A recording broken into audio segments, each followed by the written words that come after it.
চলতি বছর এই সাপের কামড়ে মারা গেছেন 10 জন। রাসেল ভাইপার দেখতে অনেকটা অজগরের বাচ্চার মতো। ছোট ও সরু লেজের সরীসৃপটি দৈর্ঘ্যে 3 থেকে 5 ফুট পর্যন্ত হয়ে থাকে। মাথা চ্যাপ্টা, ত্রিভুজাকার এবং ঘাড় থেকে আলাদা। শরীর জুড়ে অনেকটা চাঁদের মতো গাঢ় বাদামি গোল গোল দাগ রয়েছে। দৈহিক এই বৈশিষ্ট্যের কারণে সাম্প্রতিক বছরগুলোতে দেশে বেড়েছে রাসেল ভাইপারের উপদ্রব।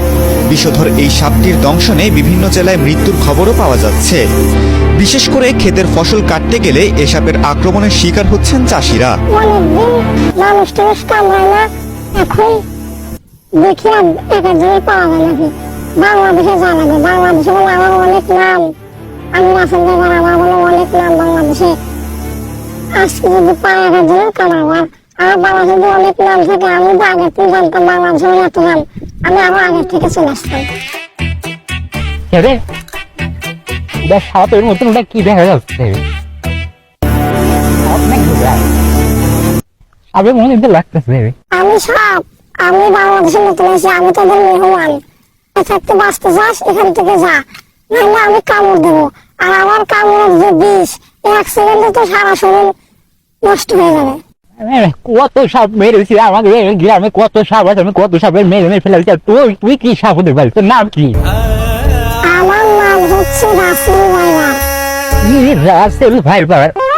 এটা একটা সাপের নাম হলো? তুই তাহলে আমার বিষয়ে জানিস না। বাংলাদেশে আমি এত ভাইরাল, আমার বিষয়ে যদি আগের থেকে জানতি এতগুলো প্রশ্ন করতে হতো। আসলে দেখি তাহলে তুই কি রাসেল ভাইপার নাকি আর অন্য কোনো সাপ? হ্যাঁ, এদিকে क्या सीन है,